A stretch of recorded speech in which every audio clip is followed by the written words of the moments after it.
আমরা কম বেশি সবাই জানি দেশি মুরগির সাধারণত কোনো রোগবালাই হয় না, আর হলেও সেটা পরিমাণে অনেক কম। কিন্তু যখনই কোনো রোগবালাই হয় তখনই আমরা না বুঝে দৌড়ে চলে যাই ডাক্তারের কাছে। ডাক্তার আমাদের এক বোঝা ঔষধ লিখে দেয়।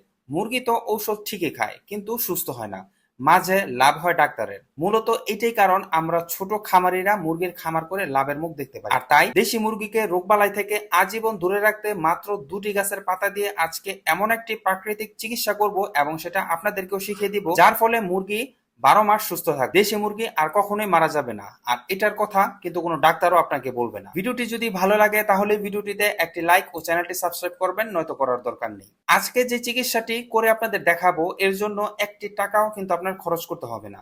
আমাদের বাড়ির আঙিনায় বা ঝোপঝাড়ে থাকা মাত্র দুটি গাছের পাতা দিয়ে এই চিকিৎসাটি করব। তাহলে আসুন দেখে নেই কোন নিয়মে এই ঘরোয়া প্রাকৃতিক চিকিৎসাটি করবেন। ঔষধটি তৈরি করার জন্য প্রথমেই আমাদের লাগবে দুটি পেয়ারা পাতা। এই পেয়ারা পাতা কেন নিয়েছি? কারণ হচ্ছে দেশি মুরগির আমাশা ও চুনা পায়খানা হলে সেই মুরগি কিন্তু আস্তে আস্তে দুর্বল হয়ে যায়, এক সময় মুরগি খাওয়া বন্ধ করে দেয় এবং শেষে মুরগি মারা যায়। এই পেয়ারা পাতা মুরগির আমাশা ও চুনা পায়খানা দ্রুতই সারিয়ে তুলতে পারে। আর আমাদের লাগবে কিছু জার্মান লতের পাতা।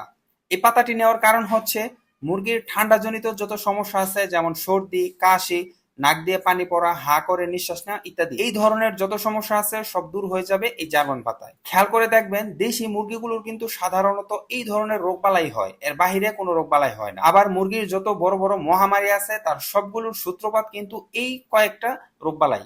তাই এই রোগের চিকিৎসা যদি আপনি ঠিক মতো সঠিক সময় করতে পারেন, তাহলে বছরের পর বছর আপনি দেশি মুরগি পালন করতে পারবেন কোনো ধরনের ডাক্তারি খরচ ছাড়াই। এবার আসুন জানি এই ঔষধটি কিভাবে বানাতে হয়। তো প্রথমেই আমি আধা লিটার পানি নিয়ে নিয়েছি ব্লেন্ডারের মধ্যে। এইবার পাতাগুলোকে আমি এই ব্লেন্ডারের মধ্যে দিয়ে খুব ভালো করে ব্লেন্ড করে পাতাগুলোকে পানির সাথে মিশিয়ে নিই। যাদের বাসায় ব্লেন্ডার নেই আপনি চাইলে শিলপাটায় বেটেও নিতে পারেন। ব্লেন্ড করা হয়ে গেলে এবার এই পাতাটা ভালো করে ছেঁকে নিতে হবে। তারপর এই পাতাটা মুরগির খাবার পাত্রে দিয়ে দিবেন। এর ফলে মুরগির আমাশা, চুনা পায়খানা এবং ঠান্ডাজনিত যত সমস্যা আছে তা দূর হয়ে যাবে আজীবনের জন্য ইনশাল্লাহ।